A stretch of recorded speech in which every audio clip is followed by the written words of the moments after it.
Well, good evening, everyone, and welcome to a new episode of He Said, a look at the world from a seasoned black man's perspective. I'm your host, Alvin King, and welcome to our Friday, February the 14th episode, ladies and gentlemen. Hope everyone's doing good. As always, it's been a very fast-paced week, but it is a holiday weekend for many people. As I think it is President's Day is on Monday, so a lot of you who get that day off will have Monday off. The weather here is going to be iffy on the East Coast, but whatever you have to do or will do, be safe out there and always take care of yourself. Um, it is Black History Month, ladies and gentlemen. It will be Black History Month all month. And I don't know about you guys, but I have been actually feeling attacked. This is the first Black History Month that I have been a part of that I can remember where I have used that word attacked. And Black History Month has taken on a new meaning for me.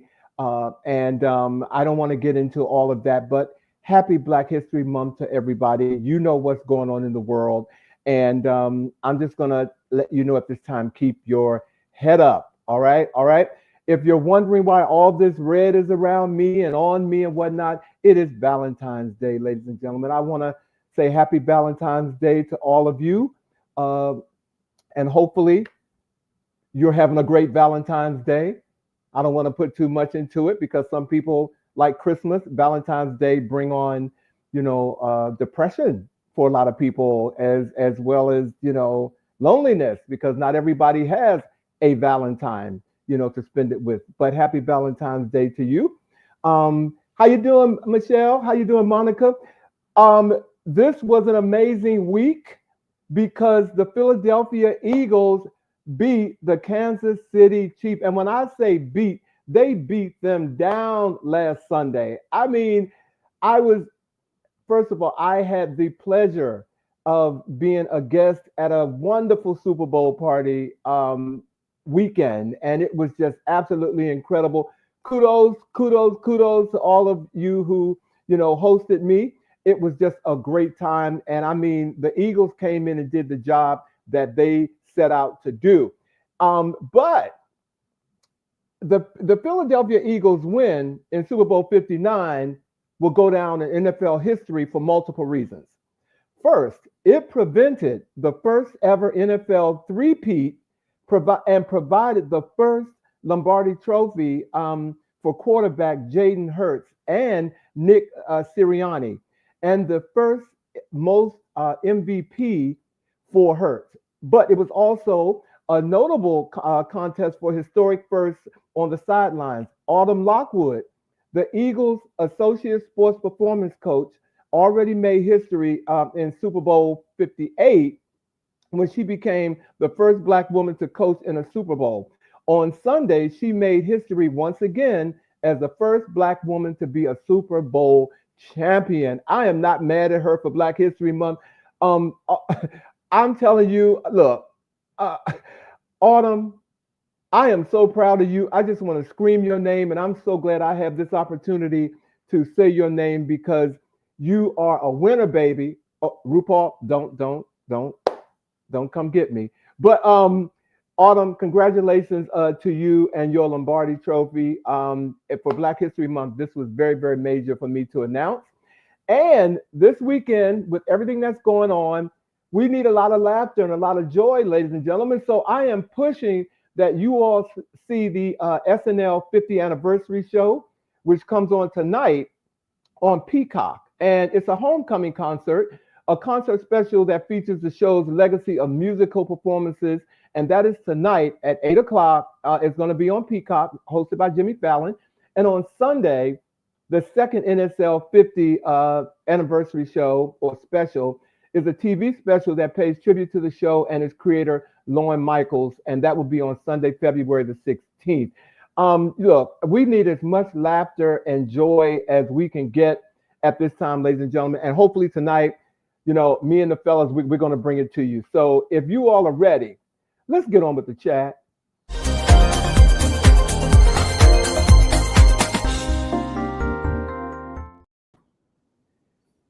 Bobby, Shawn. What's up, Hello. I'm looking mighty red over there. Happy Valentine. Happy Valentine's Day, gentlemen. It's Thank good to you. see you. Love Same Day. to you. Same to you. Same to you. Love Day. Look at him. He's giving all the. Can I say? I can't say it. Bobby was a cheerleader, and that every time you do that, that brings back cheerleader vibes to me. I just want to.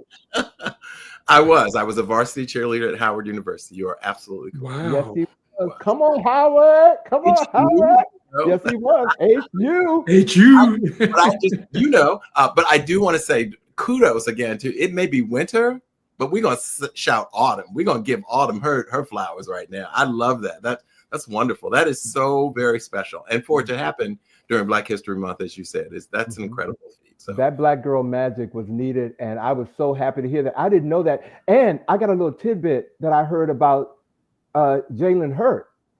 He has an all-female management team. All-female management Yeah. team. Yep. All Yep. female, and when he was questioned about it, which I had the pleasure of sharing this with a whole bunch of guys at the Super Bowl party, that they didn't know this. He said that they help him see perspective that men don't. Come on now. Come on now. I was so happy to hear that. But first of all, gentlemen, before we get started, we got some folks in here I haven't seen in a long time. We have Mr. Eric Shields is here from North Carolina. We said hello to Monica and Michi. Michelle is back. Hello, everyone. Lots of love. Lots of love. And Dwayne is here from Chicago. That takes me right into our first story about love. Because, of course, it is the day of love. And all I want you to know is that in 2025, love is going to cost you. So nothing says Valentine's Day like the traditional red long stem roses, a bouquet of these roses. It's the classic romantic gesture. But what I found out by doing a little bit of research, I looked up with Finance Information Resource, which Finance Buzz is the name of it. They are saying they did an analysis on a standard cost of a dozen long stem red roses. Now, the national average this year, and of course, it's a bit inflated because it's Valentine's Day. When prices are at a premium, the average price for long stem red roses, you guys have any idea what it might be? For a dozen, you say? For 2 dozen or a dozen? Average for a dozen. For a dozen long stem roses. Average. $75. I'm going to say $175.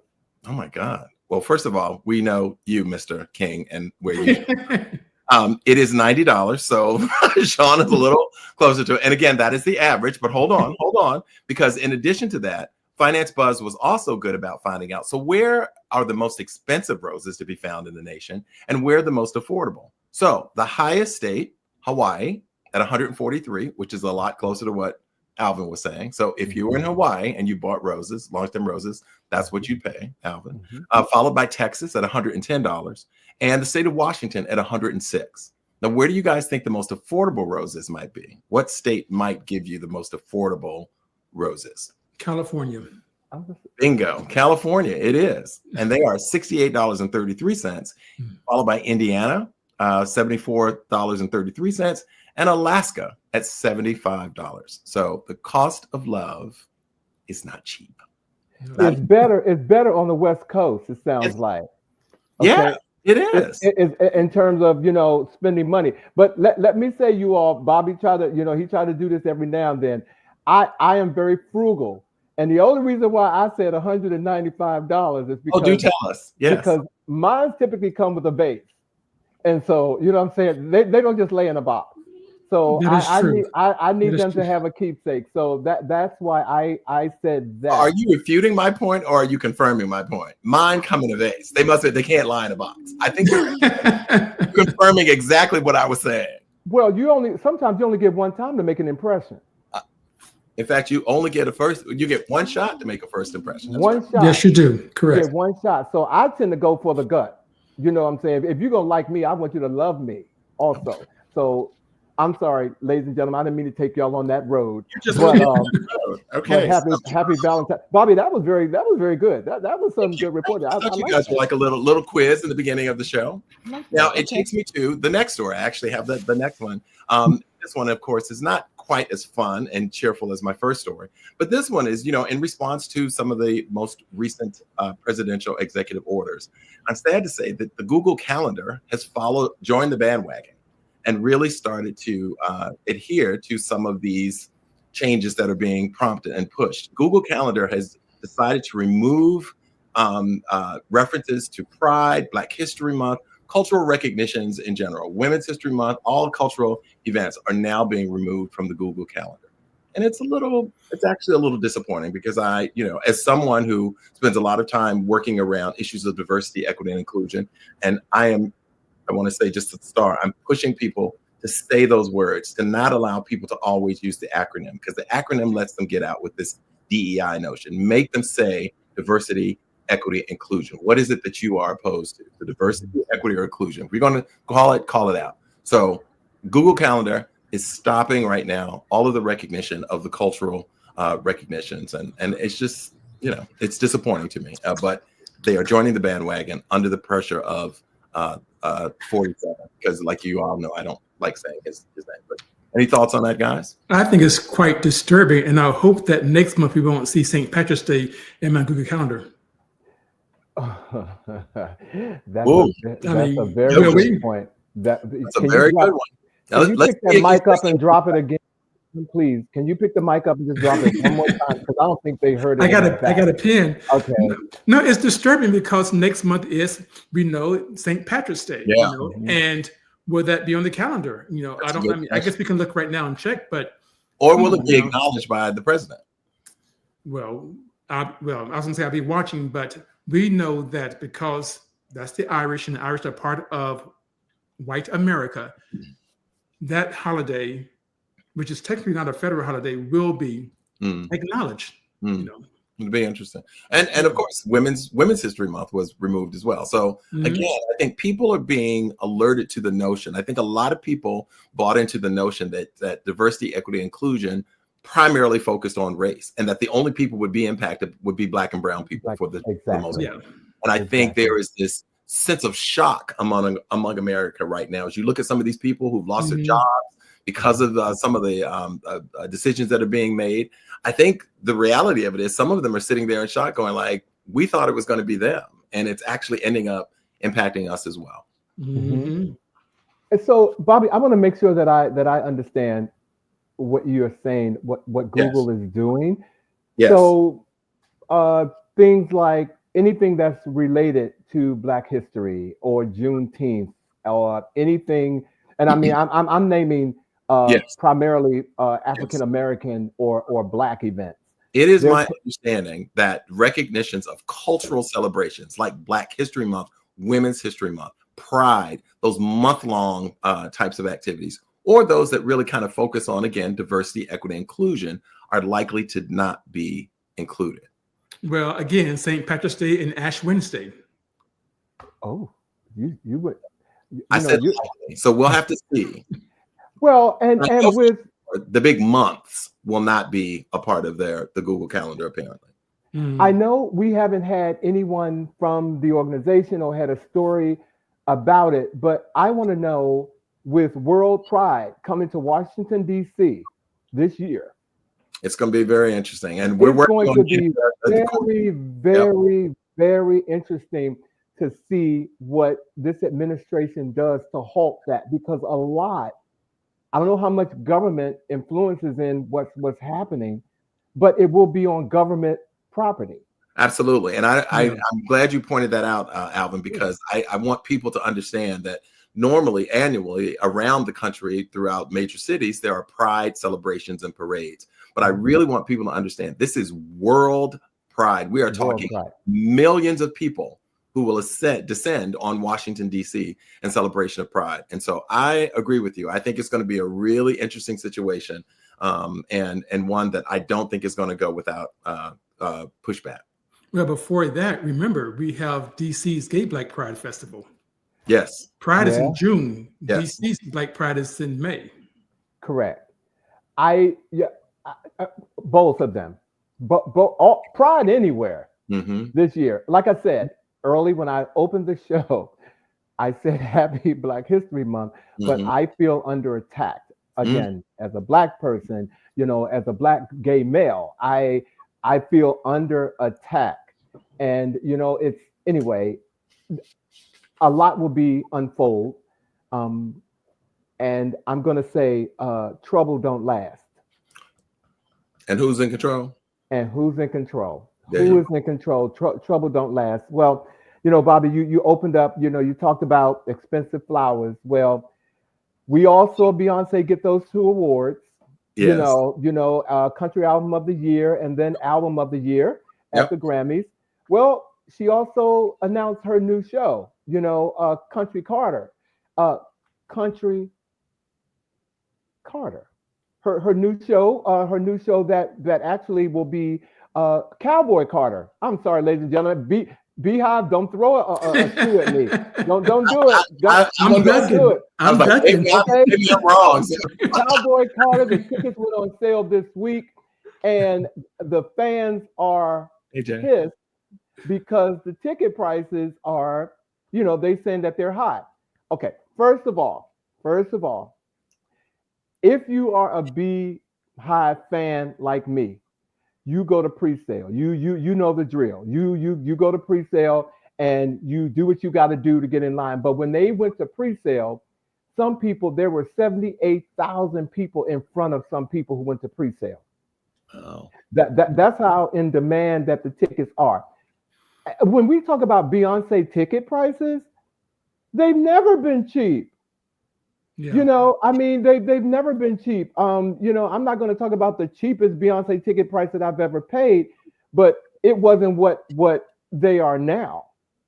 And right now, ticket prices, I went online, they were starting at $71 to $800. But after Ticketmaster got involved and the demand kicked in, which people don't understand, there's something called a dynamic pricing. And that is a pricing model that dictates the demand and decides the ticket prices.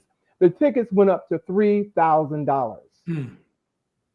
Okay. And people are complaining and they're getting online and crying and talking about they don't think they can afford the tickets. I'm going to be honest with y'all. Some of y'all couldn't afford the Renaissance tickets. So I'm be honest. Because I know I couldn't afford the Renaissance ticket. I know I couldn't. So I saw Renaissance in the movie theater and I paid, I think it was like $35. I went in, I got the surround sound and all that kind of stuff.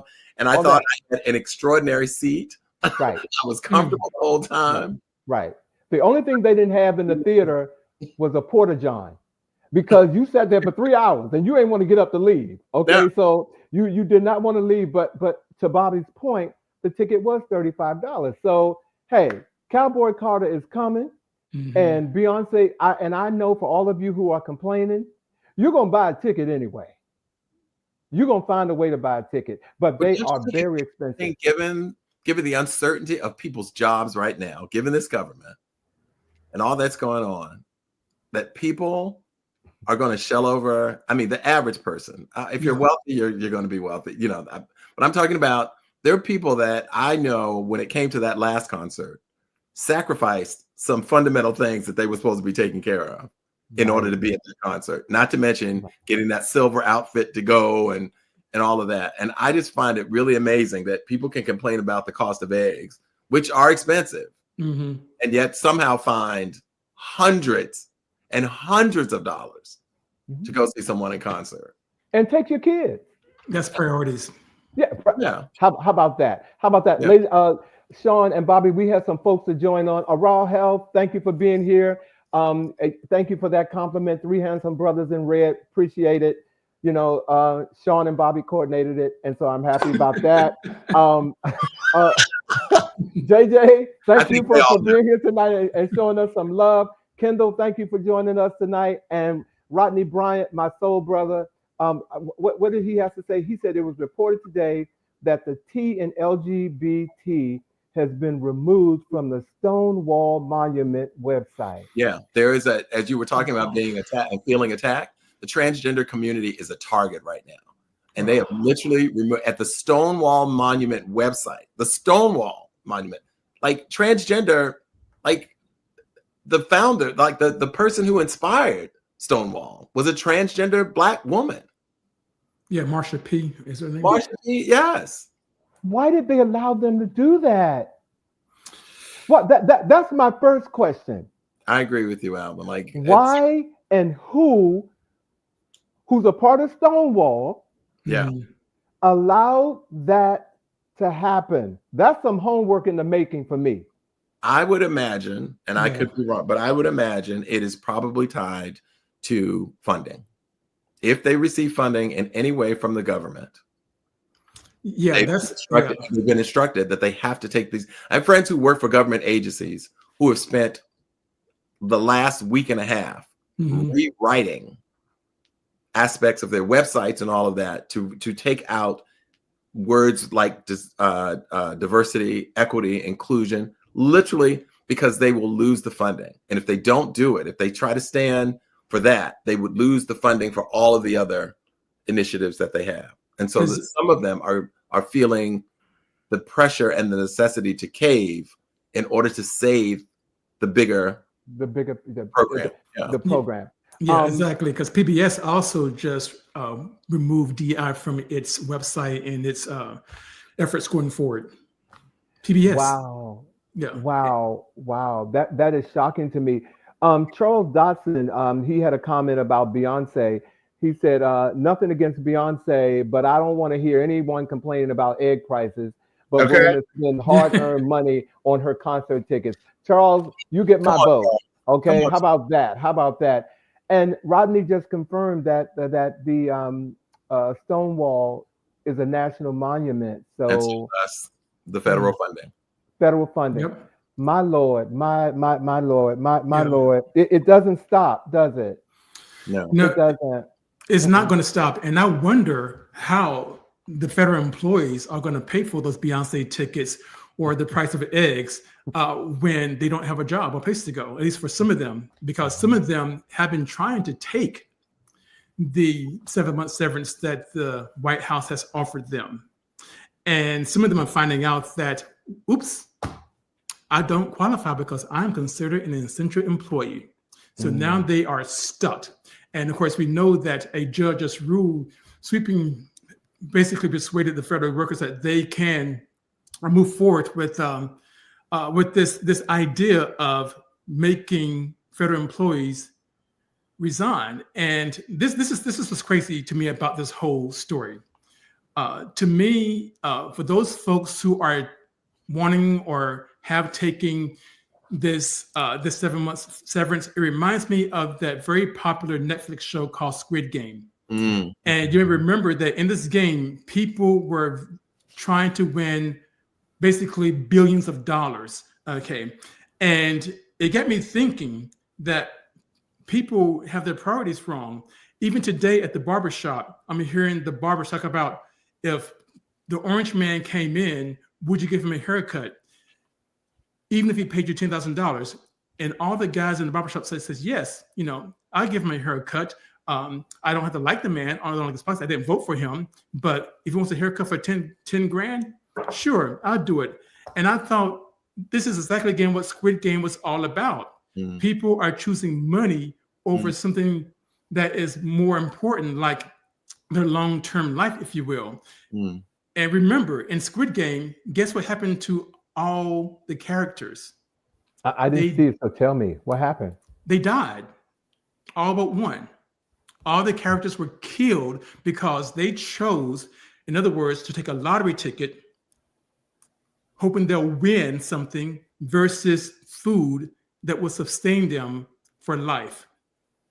And that's where I feel we are right now in society. I feel like in this country, we are in Squid Game, where we are hoping to win this big prize that's actually temporary versus let's really getting what we really need to have a sustainable society for all people. And what this what this judge did for the Orange Man administration, I think we're going to see this play out. I hate to say this, but I don't think people are going to literally die.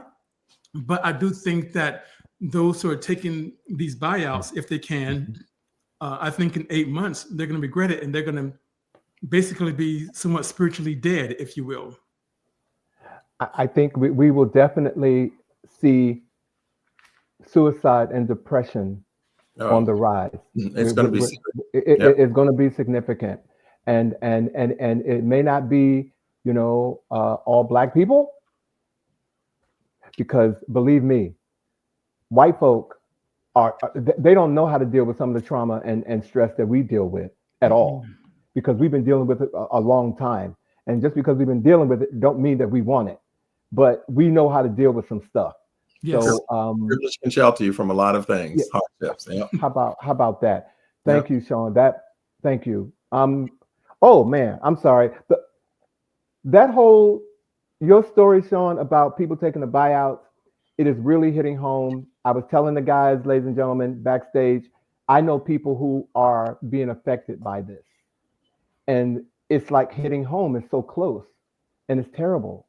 And there's nothing that, at least in my immediate vision, that we can do. So thank you, Shawn, for sharing that story with us tonight. Appreciate it.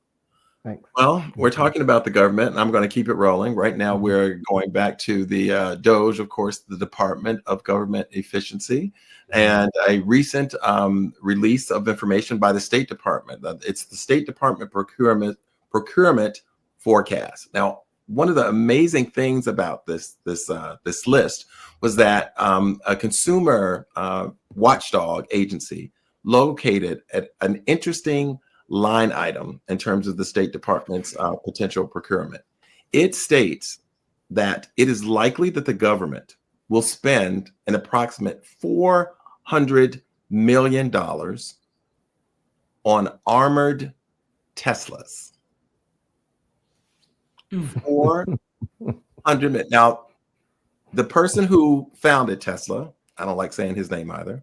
Yeah, right. Is of course, this special advisor to the president. Well, Bobby, I'm sorry. Actually, Musk did not found Tesla. You are absolutely correct. Yeah, he purchased it. He purchased stock to become the majority stockholder, and then took it over. You are absolutely right. I stand corrected.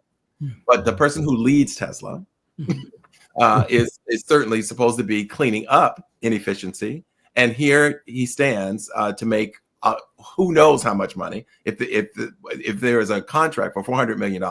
Now, the interesting thing is, if we can just go back to that other picture, it's interesting that the whole notion of these cars being used as armored vehicles. Now, they may look like armored vehicles, but one of the things that you have to remember, this was from the initial shareholders reveal of this vehicle.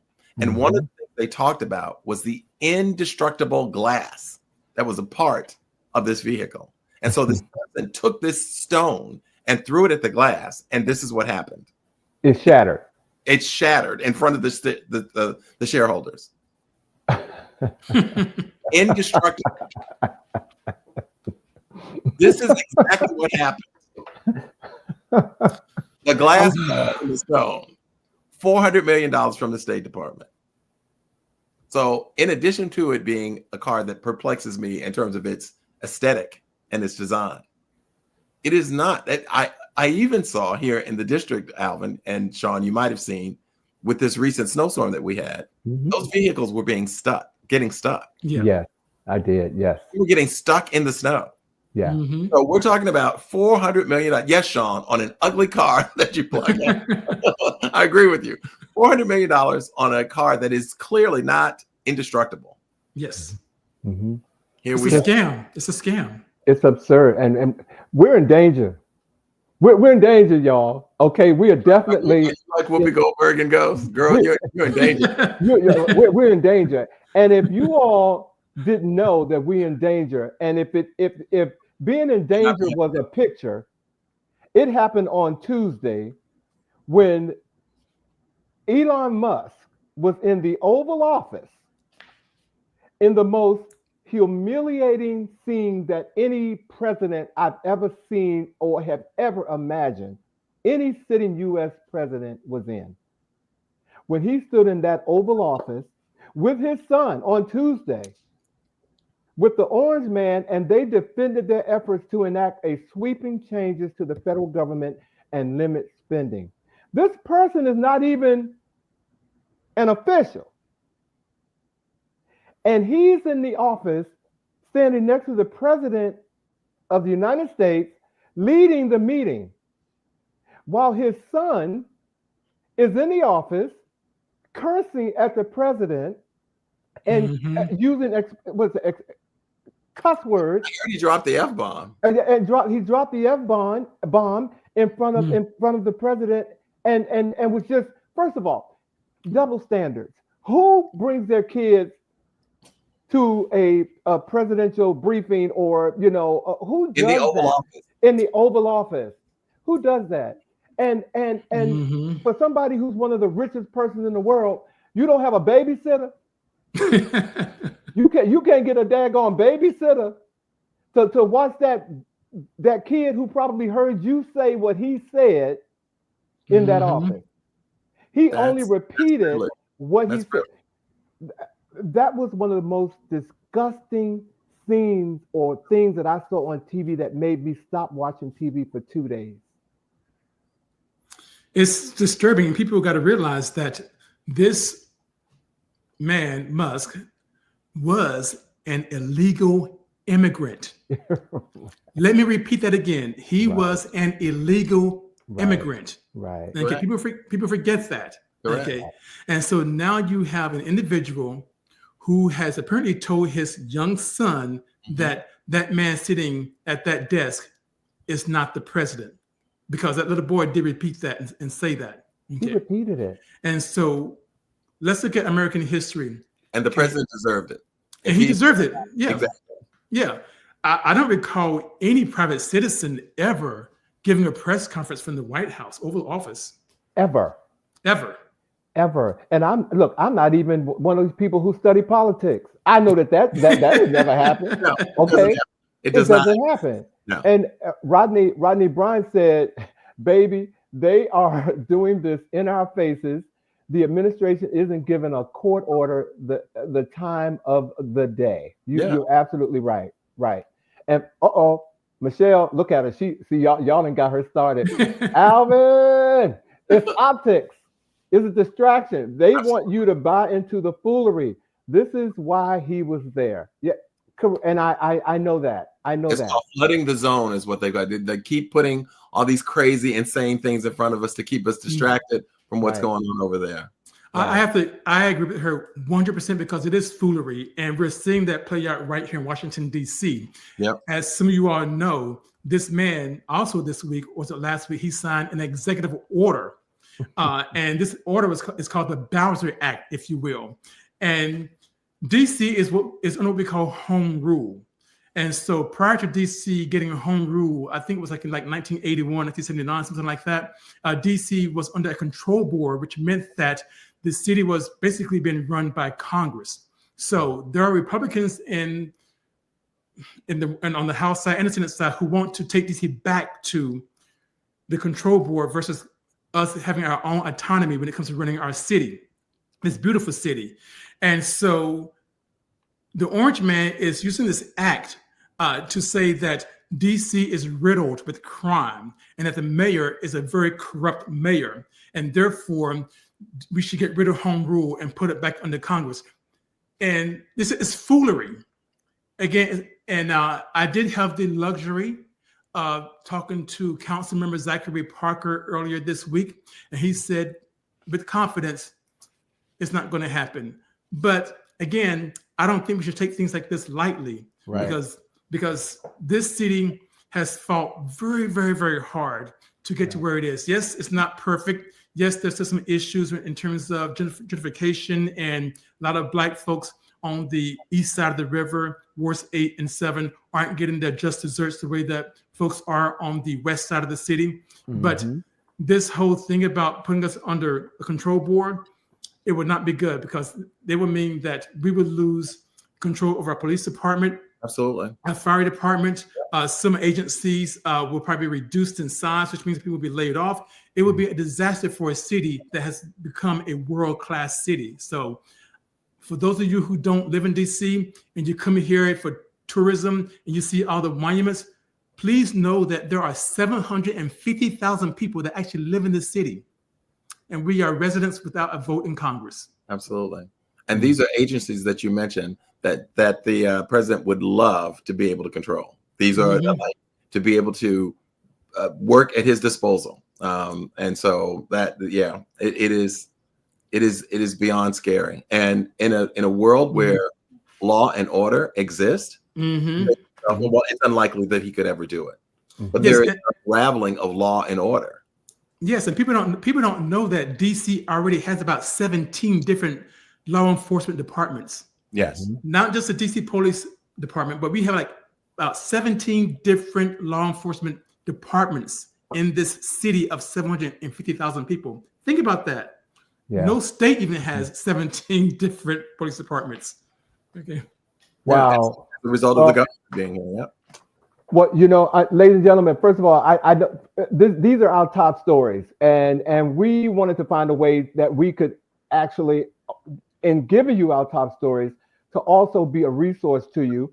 And I actually am coming in after Shawn with something that I changed it up because I wanted to talk to you all about the Orange Man's executive orders regarding and these tariffs that he's doing. So first of all, I want everybody to get educated, like I had to, about the definition of a tariff.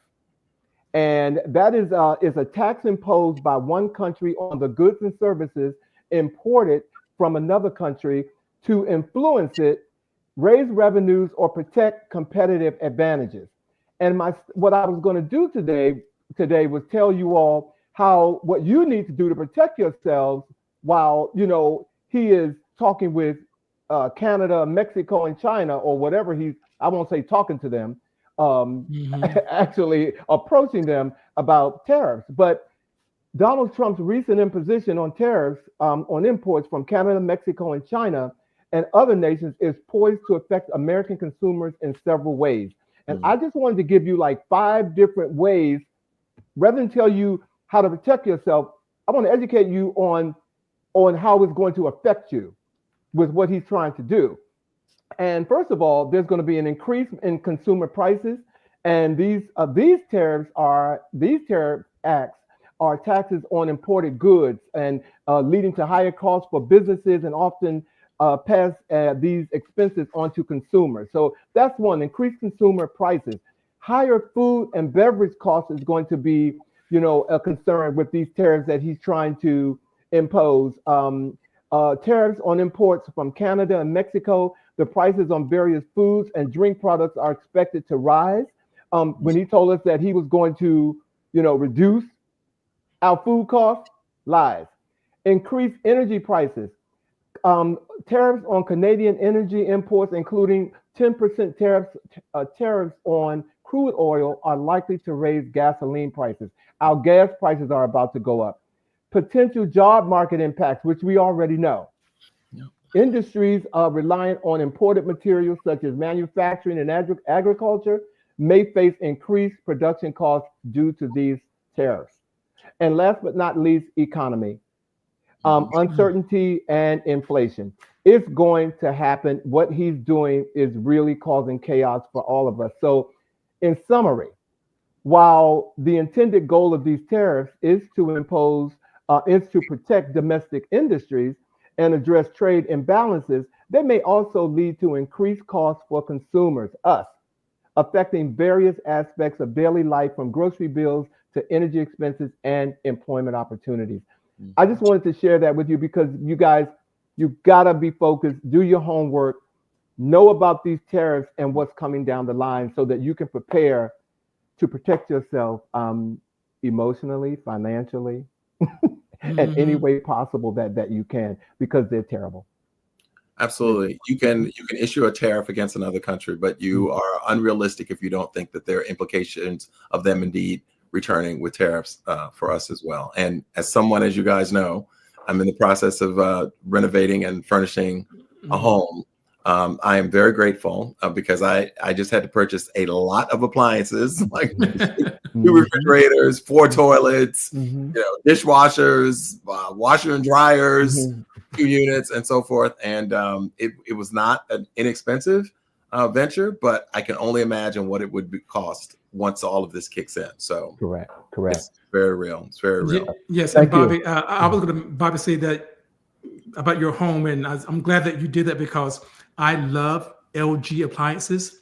I put LG in my home. I mean the range, the refrigerator, everything, and that's a South Korean product. It's a very good product, and it wasn't inexpensive like you said to begin with. Yeah. Now, one of the top brands out there from South Korea. Yeah. Good luck, folks. Yeah. Well, use that Beyonce money to buy your appliances. I've been sharing pictures of the reno with the fellas, so they.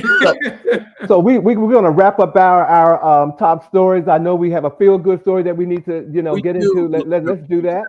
It's been a long time coming, but I wanted to share some news about the recent $10 million settlement in the Sonia Massey shooting case. And some of you may remember Sonia Massey, the 36-year-old Black woman, resident of Illinois, who called the police last summer for assistance. She was ultimately shot and killed in her home as she held a pot of boiling water. She was experiencing an emotional breakdown. She contacted the police in July as she was concerned about a suspected prowler outside of her home. Sheriff Deputy Shawn Grayson is the white officer who showed up and encountered Massey inside. He pointed out that she had this water in her hand, and with a sudden movement, she actually ducked down. Massey was shot 3 times by Grayson, and Grayson was charged with first-degree murder, aggravated battery with a firearm, and an unofficial conduct. So he's pleaded not guilty, and he remains in jail today. So it's an example of the source of the fear and the distrust among many people of color in law enforcement. That here was a woman who she reached out to the police, very concerned about a prowler outside of her home. And ultimately, even in her mental state where she was having this episode, she ended up dead, shot 3 times in her home. And I would think the fact that this officer, because we know they often are not convicted of this type of behavior, the fact that he remains in jail and that family received a $10 million settlement, which is a large sum for any jurisdiction, but certainly for this very small area, is very telling about some of the things that must have happened in terms of official conduct or misconduct on the part of this officer. Well, that's a good story. Thank you. Let's wrap it up on a good note. You know what I'm saying? Even though we can't bring Miss Massey back, but justice prevails, and at least her family has received something, some type of comfort. Okay. Yeah. And as you said, it will never replace Sonia Massey, but we speak her name, and we are pleased that her family will receive some type of compensation for this act of injustice. Well, we got some entertainment news. Let's go. We got entertainment news. I'm back on again, folks. I'm rolling tonight. For those of us here in the District of Columbia and around the country, you've heard it. But for those of us here who have access to this facility, this is a story that's kind of upsetting for us. Some of you may have heard that the president has decided to do some reshuffling with one of the major entertainment venues here in the District of Columbia. He has reshuffled the advisory board, asked the president of the John F. Kennedy Center to step down, and the chairman, reshuffled the board, and the board has now named him the chairman of the John F. Kennedy Center Performing Arts Center, which, again, if you know this city and you know us, you know this is one of our favorite classic, beautiful venues. I was just there last Sunday to see the Alvin Dance Theater. Now, there has been some pushback as a result of this reshuffling. As I said, Chair Deborah Rutter is no longer as chair. As president. The chairman, David Rubenstein, who is a huge philanthropic force in the city, has stepped down from being chair. And others, including philanthropist Reggie Van Lee, opera singer Renee Fleming, and Shonda Rhimes, whom we all know from all of her success on television and movies. They have all stepped down, resigned from being members of the board. And most recently, I saw in the news yesterday that comedian Issa Rae canceled her sold out shows that were supposed to happen next month. She has canceled them and saying she will not perform at the Kennedy Center under these conditions. So there's that, and we are really just, it's really unfortunate. As I said, Kennedy Center it's a national treasure of a performing arts. And I'm sure some of you who don't live in the area have probably seen the Kennedy Center honors and so forth. It's a phenomenal facility. And my fear, and I hate to state it here on our show, but my fear is that someone is aiming to take the name Kennedy off that building and put another on that building. I really, and with a new board that is supporting him, the likelihood of it happening is real. And when I say it would break my heart, it would really break my. I fear I may have seen ALA at the Kennedy Center for the last time.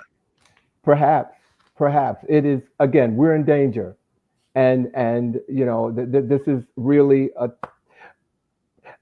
I thank God for my 66 years of being on this earth that I've enjoyed the Kennedy Center for over 50 years. Yeah, as it was, and so I'm you know, to see all this come to fruition is just absolutely incredible. But ladies and gentlemen, we talked about the Super Bowl that happened last Sunday, and believe me, people are still talking about it, and we want to get it, but we want to wrap up tonight in our entertainment with some of the Super Bowl highlights that happened. Of course, before the the halftime, there were some performances that we want to talk about quickly. Let Us See performed the Black National Anthem, and she got some kickback for it. Let Us See, first of all, as far as I'm concerned, she can sing the encyclopedia. You know, she came in, she turned out personally. Her stylist it wasn't a hit for me, but I will take the voice over fashion any day for what she did. I was not impressed with the look, but that's just me and my fashion sense. Anything you all want to add to that before I move on to the next highlight? Anything y'all want to say real quick? You said it perfectly. Okay. Bob, anything you want to say? She can sing a phone book. I will say that. You guys know I boycott the NFL, so I didn't see it and I didn't watch it, but I heard her vocal performance was extraordinary. She's extraordinary. She did what she needed to do. And then we had John Baptiste, who came to sing. He sang the Star Spangled Banner, and he did it in a very Louisiana kind of way, which I thought was just absolutely incredible. I gave him kudos. I don't know a lot of his music, but he's definitely Grammy Award winning artist. He's a genius. Yes. But I like what he did, and so those were the highlights before the game and the halftime show. Okay. All right. Well, I would say this. I don't watch football. I haven't watched football in many years. I have not seen Super Bowl in many years. That includes the halftime show. But I did go back and watch Mr. Kendrick Lamar perform. And let me say this first. My first career was journalism, and I was an arts and entertainment writer. So I covered the arts, and I interviewed many celebrities, many recording artists and actors, if you will. And I always felt like I had an ear. I said, you know what? That person's going to be a star. That person's good. So I don't know anything about Kendrick Lamar, but I saw the performance and I thought, okay, this is a game changer. This is good. Okay. We all have been in many cities around this country and gone to Black communities. And to see those guys we see on the street corners wearing their white shirts with the blue jeans, they were there. To see those guys we see on the streets in DC and they have grills in their teeth, they were in this performance, okay? To see the Black women who were in various body shapes, they were in this performance. So I thought this was unapologetically Black. And you know what? I loved it. I don't care what anyone says about it. People say that, oh, his music wasn't this, his music wasn't that. It was Black. It was blackity black. But, I was wondering if you were going to go there. How black was it, Shawn? It was blackity black. Blackity black. No, he came in and did what he had to do, even in the midst of me not understanding any of his words that he was saying. Thank God for caption, because I put caption on the TV, and that's how the next day, and that's how I understood all of his what he had to say. but the performance from a production, I'm a production guy. The performance was stellar. There was nobody tripped over their feet, nobody slipped on skates. They didn't do all, everything moved to me. And I know some people will say, Alvin, you're lying, but it was like watching a seamless image go across the stage. Wow. It was well done. Well done. Lots of symbolism there. Yes. Simple and to the point. Well done. And I got to give him kudos. He brought some special entertainers. First of all, SZA was great, but Samuel L. Jackson, his presentation on stage as Uncle Sam, baby, if that didn't take me home, as the moment I saw him come on stage, I said, this right here is going to change all of our lives and probably cause the president of the United States to ban all Black performances from the Super Bowl moving forward. Yeah. I think there was great symbolism. And obviously his name is Samuel Jackson, so he actually is a Sam. But given the historic image of Uncle Sam and who has played Uncle Sam, the very last person that I assumed that the president thought would ever come out at the Super Bowl, arguably one of the largest audiences in the world, representing America as Uncle Sam, would be Samuel L. Jackson. And again, what actor is more, I hate to say this, but you'll get it. What actor is more Black than Samuel L. Jackson? Blackity black. House's own. There you have it. There you have it. Yeah. So kudos to him for bringing, Samuel L. Jackson on. The statement was made. You guys, if you haven't seen it, look at the performance. Put your caption on. If you don't understand, you may not understand all of Kendrick Lamar's words, but when you put captions on, you'll see his point. You will get where he went. Guaranteed. One of the other things that people are also talking about was the choice by Kendrick Lamar in terms of what he had on, and in particular, those jeans. They have been flying off the shelves. They are from French luxury fashion house Celine. They are the Marco jeans. They are in dark union wash denim, and they are flying off the shelves at the cost of $1,200.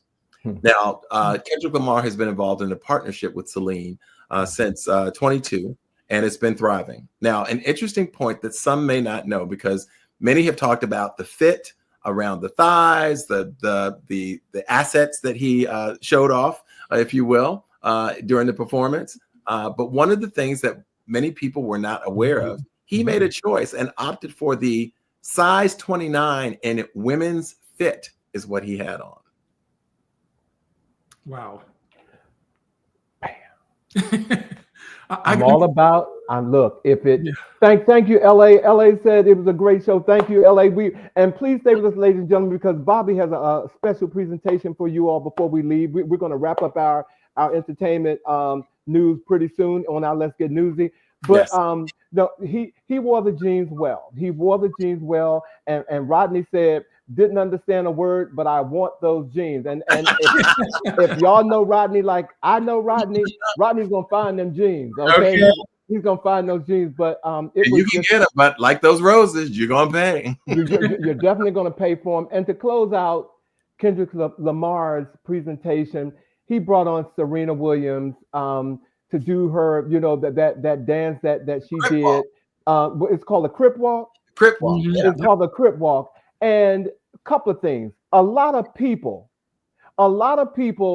try to use the story around her dissing Drake while she was there. They did that. Then you got Stephen A. Smith, this commentator, who talked about if that was his husband or his wife, he would have a problem with her, being up there doing what she did about some ex-boyfriend, when really that wasn't what it was even about. And Serena's husband, Alex Ohanian, came back at Stephen and basically told him, mind your business. I got this. Okay. And when he said, I got this, he's like, I got this. Okay. So you don't worry about it. But ladies and gentlemen, the whole premise for her being there to do what she did and Kendrick Lamar giving her that platform was because when she did it at Wimbledon, when she won a grand slam, the white folks tried to ban her from the sport. Said it was inappropriate. That's why he brought it back and said, you do this. It wasn't about Drake. You all, which it wasn't about Drake. She was proving a point, and she, if you follow Serena Williams, she said that whole performance gave her life again after what she went through for doing that dance. And that's how we're going to close. It might have been about Drake, but Yeah. the connection to Drake still is there because she dated Drake. And so Well, but see, she performed with the person that right now is his arch enemy. All I'm saying is I'm sure it impacted Drake. It may not have had to do anything with him, but I'm sure it impacted him. Okay, look, see, okay, he said you all. Okay, that's what we are. I don't even want to put Drake in the equation because it was bigger than him. It was bigger than Drake. I do believe that it was so bigger than Drake, and so I'm like, we have some black excellence to get to anyway. So. Serena, live, crip walk all you want. So, ladies and gentlemen, thank you for enduring us on for our Let's Get Newsy, our top stories, and our social media and entertainment. We appreciate you so much for that. Thank you so much. And I'm going to turn this over to Bobby because it is Black History Month, and we said for every episode we wanted to do a Black excellence, and so let's go to Black excellence. Okay.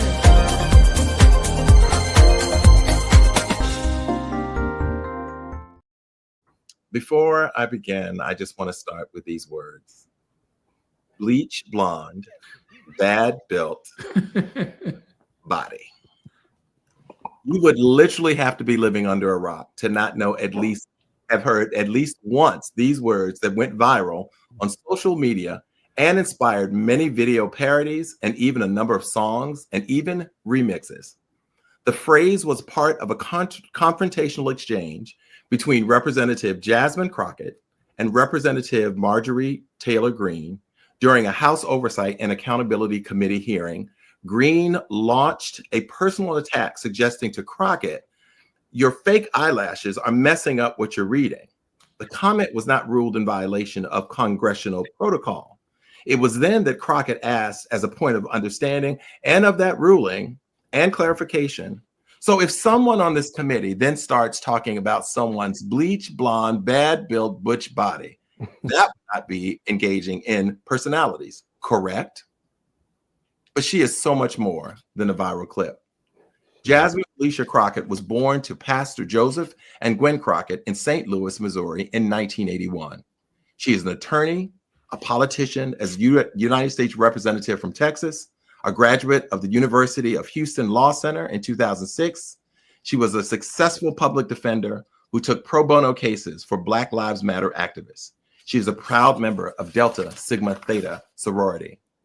Jasmine Crockett has certainly made a name for herself as a fearless advocate, unafraid to call out hypocrisy and defend progress with sharp wit and an unapologetic voice. Her background as a civil rights attorney and her deep understanding of policy set her apart as one of the most well-informed and articulate members of Congress. In a political climate where efforts to roll back civil rights gains, affirmative action, and diversity, equity, and inclusion initiatives are increasingly bold, her willingness to speak up and to speak out is more necessary than ever. Whether through her fiery floor speeches, her viral moments, or direct public advocacy, Crockett embodies the kind of leadership that refuses to be silenced in the face of injustice. Representative Jasmine Felicia Crockett is Black excellence. All right. Well, I'm sorry. She can speak at all of my events. I don't care. She just needs to say hi, and I will get my life. Money paid. No, Bobby, that was excellent. Thank you so much. Thank you so much. Well, ladies and gentlemen, first of all, you guys have been commenting on the show, and I just want to thank you all again. I'm gonna do a roll call. Kendall, Rose, Charles, Michelle, Shawn, Dwayne, Angela, Sir Benjamin, Rodney, LA. Let me see who else is on here. Raw Health. I want to thank you all for being on the show tonight. There's so many other places you could have been. And for those of you we can't see, because I know you here, Eric Shields, I want to thank you for being on the show tonight. Amen. For our Get Newsy, this was great, ladies and gentlemen. And, we cannot close without giving you all our words of the week.